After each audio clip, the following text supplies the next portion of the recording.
time. Logic muna tayo. Si Ninong ay pumunta sa isang bahay para mag-imbestiga sa naganap na krimen. Pagpasok niya sa bahay nakakita siya ng 7 piso na nagkalat sa paligid. At sumunod nakita niya ay panyo na puro dugo at 2 cellphone na 2G. At may nakita rin siyang 14 na bala sa harapan ng mansanas. Tanong, anong pangalan ang lumalabas sa crime scene?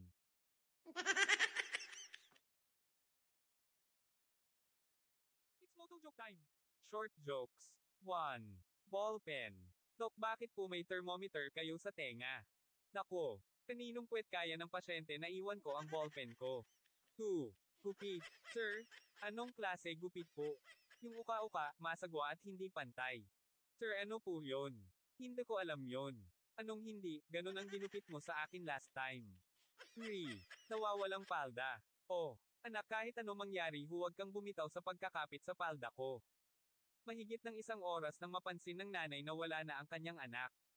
Manong may nakita po ba kayong bata? Ano po ba ang itsura, sabi ng sikyo?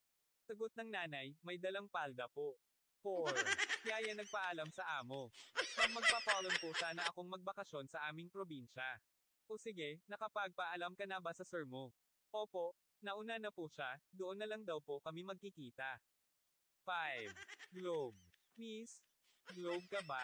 Ay alam ko na yan, kasi ako lang ang mundo mo. Nikikitext lang ako. Tanga, ang landi mo. 6. Harlem Shake. Tara pare, Harlem Shake tayo. Ay, ayoko. Bakit naman? Baka mahal Coke float na lang. 7. Pizza time. Si Juan umorder ng pizza. Sir, ilang slice po ang gagawin naming sa pizza mo, 6 na or 8? 6 na slice na lang, baka hindi ko maubos kapag 8 kasi. 8. Mukhang kalabaw. Dalawang magkasintahan nag-uusap. Kainis si Juan, mukha daw akong magsasaka kapag katabi kita. Hahaha, huwag mo na pansinin, nagbibiro lang yon. Bakit niya naman daw nasabi? Kasi mukha ka daw kalabaw. 9. Maling sing-sing. Mare, mali yata pagkasuot mo ng wedding ring nyo. Okay lang mare, kasi mali din naman na pangasawa ko.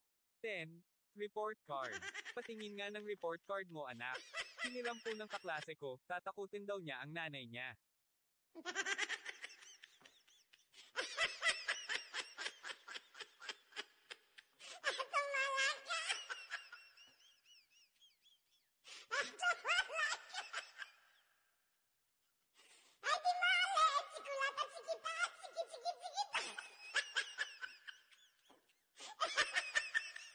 It's Moto Joke time.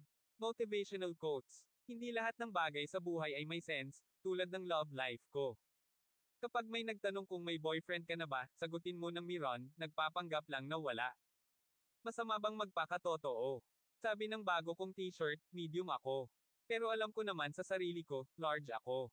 Ang mukha ko pagkagising, ibang level ng horror movie. Sa panahon ngayon, hindi na tayo nag-aantay ng tawag ng pag-ibig, nag-aantay na lang tayo ng wifi. Ang pag-ibig parang virus, kahit anong gawin mo, mahahawaan ka rin. Walang forever, pero may hanggang sa huli, merong chismis. Para sa mga sawi sa pag-ibig, remember, ang buhay parang roller coaster, may ups and downs, pero kapag nasa baba ka, enjoy the ride. Bakit pag babae ang nagpapakilig, ang tawag flirt, pero kapag lalaki, ang tawag landi? Hindi ako nagbibiro sa pag-ibig, kahit alam kong nagbibiro sa akin ang tadhana. Ang pagkain parang love life. Kapag busog ka na, bigla kang may mabibigatang problema. Ang pag-ibig ay parang candy. Matamis sa simula, pero kapag natunaw, mapait na. Walang problema sa pagiging single, ang problema yung maglalagay ka ng status na it's complicated. Sabi nila, ang pag-ibig ay parang rosas. Pero ang totoo, mas madaming tinak kesa bulaklak. Kapag hindi ka mahanap ng crush mo sa social media, it's either naka-private o wala lang talaga. Kung hindi ka masyadong maganda, huwag kang malungkot. Mas malala yung feeling mo maganda ka, pero hindi naman talaga. Ang pera parang love life. Hindi lahat ng oras mayroon ka nito. Hindi porket single ka, kawawa ka na. Mas marami ka pa nga sigurong pera at oras sa sarili mo. Ang mga ex parang chicken wings. Malalaman mo kung masarap kapag tapos na ang relasyon. Mas okay na yung walang love life, kesa may love life pero puro away. Ang pag-ibig ay parang pila sa MRT. Ang haba ng pila, pero kapag nandun ka na, masikip. Kapag may problema sa love life, magpunta ka sa beach.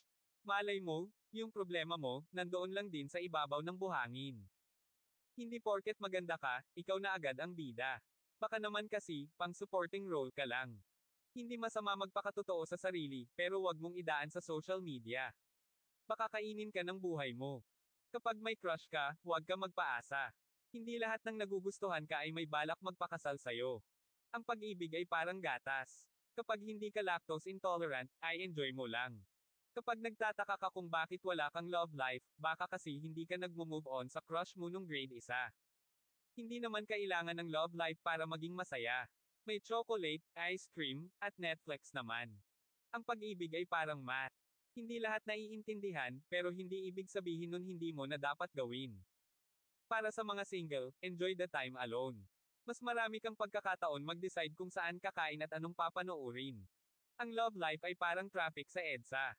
Mahaba ang pila, pero kailangan mong maghintay para makarating sa pupuntahan mo.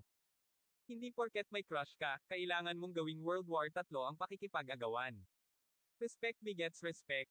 Hindi porket mahal mo, susugurin mo na. Baka naman ikaw ang magiging cause ng heart attack. Ang pag-ibig ay parang bibingka. Matagal lutuin, pero masarap kainin. Hindi lahat ng single, malungkot.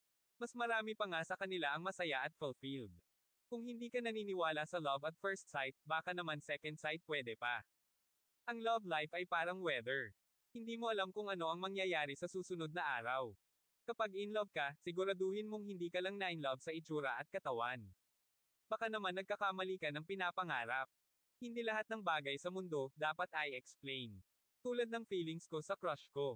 Ang pag-ibig ay parang pagbili ng sapatos. Hindi lahat perfect fit sa'yo. Kapag may problema sa love life, huwag magpapakamatay. Mas importante pa rin ang buhay kaysa sa love. Hindi lahat ng bagay sa love life, dapat makontrol. Minsan kailangan mong magpakatanga at magpatawa. Ang pag-ibig ay parang cellphone. Mas okay ngang wala kaysa sa hindi mo naman talaga ginagamit. Kapag may love life ka na, hindi ibig sabihin nun wala ka ng time para sa sarili mo. Learn to balance. Ang love life ay parang Game of Thrones. Hindi mo alam kung sino ang mananalo, pero panunuorin mo pa rin.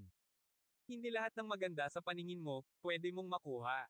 Mas okay na maghintay at magtrabaho para sa mga pangarap mo.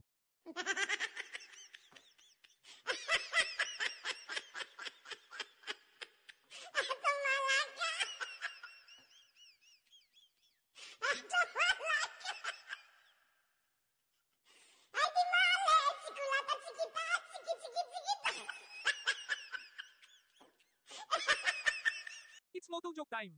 Anong bansa ang walang pangit? Uganda. Anong bansa ang di sikat? Laos. Anong bansa ang mad-ulosh? Greece. Anong bansa ang hindi sa iyo? Kenya. Anong bansa ang nakagapos? Italy. Anong bansa ang maraming bakterya? Germany. Anong bansa ang nagmamadali? Russia. Learn Japanese. Is this your underwear? Lucky Moto. Speechless. Wasabi. What are your thoughts? Kuro-kuro mo. Are you regular customer? Suki ka ba? Boobs. Gusto kong magpadagdag ng boobs. Hala. Diba masagwa yun, magiging 3. Mga lasa ng gatas ng babae. Dalagita, fresh milk. Dalaga, pasteurized. Bagong kasal, skimmed. Matagal ng kasal, yogurt. Matandang dalaga, taho. Lola, tokwa. Maganda nga ba? Teacher asking a question to students. Who can make a sentence then translate it in Tagalog? My teacher is beautiful, isn't she? Very good. Translate it in Tagalog.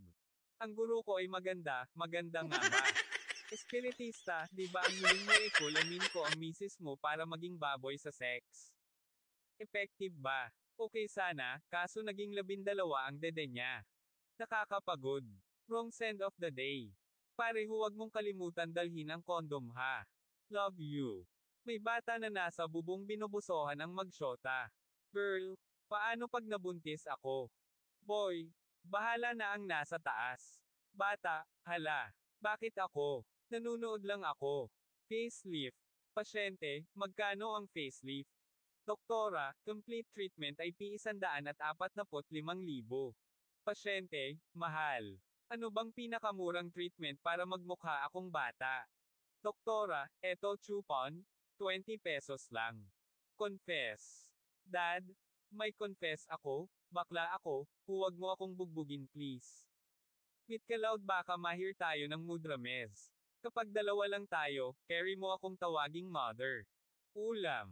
Tatay, anak, gising na at kakain na tayo, hinanda ko ang paborito mong ulam. Anak, talaga tay. Tatay, hulaan mo, may chop sa dulo. Anak, aha. Pork chop tay. Paborito ko yun eh. Tatay, ketchup anak.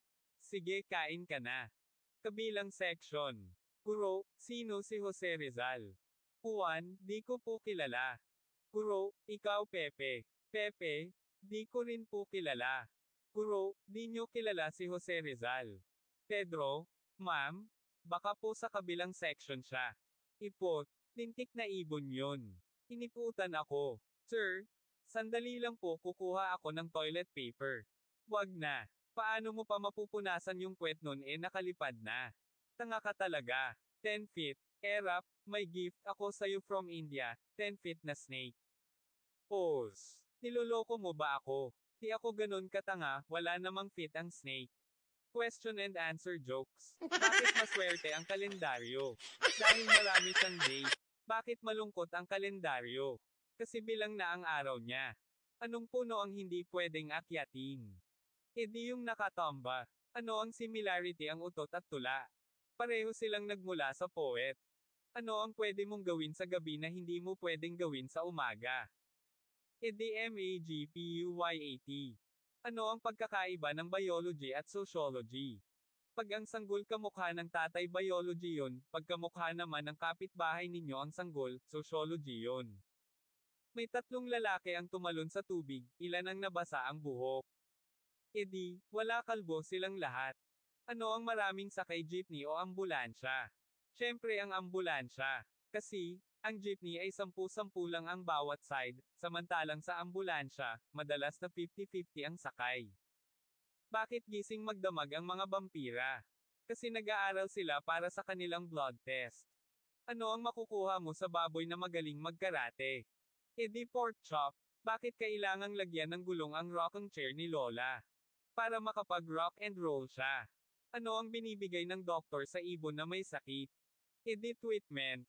Ano ang mas nakakadiri sa uod na nakita mo sa iyong prutas? Yung kalahating uod na lang. Ano ang tawag ng batang langgam sa sister ng mother niya? Auntie. Anong bagay ang nagsisimula sa T at nagtatapos sa T at may T rin sa loob? Teapot. Ano ang pinakatamad na letter sa English alphabet? Letter E? Kasi laging nasa bed eh. Ano ang mangyayari kapag nahulog mo ang isang pulang sombrero sa asul na dagat? Mababasa yung sombrero. Paano mo hahatiin sa dalawa ang dagat? Gamit ng siso SEASAW. Ano ang tawag sa kotse ni Jollibee? BMW. Ano ang karaniwang sakit ng mga martial arts champion? Kung flu. Saan nagdedeposito ang mga vampira? Blood bank. Saan iniiwan ng mga aso ang kotse nila? Barking lot. Anong gulay ang marunong maglaro ng billiards? Cucumber. Anong TV show ang pinapanood ng mga bibi? Documentaries. Ano ang favorite sport ni Dracula? Badminton. Anong ring ang pakwadrado? Boxing ring. Anong key ang nakakabukas ng saging? Monkey. Ano ang paboritong palaman ng MMDA? Traffic jam.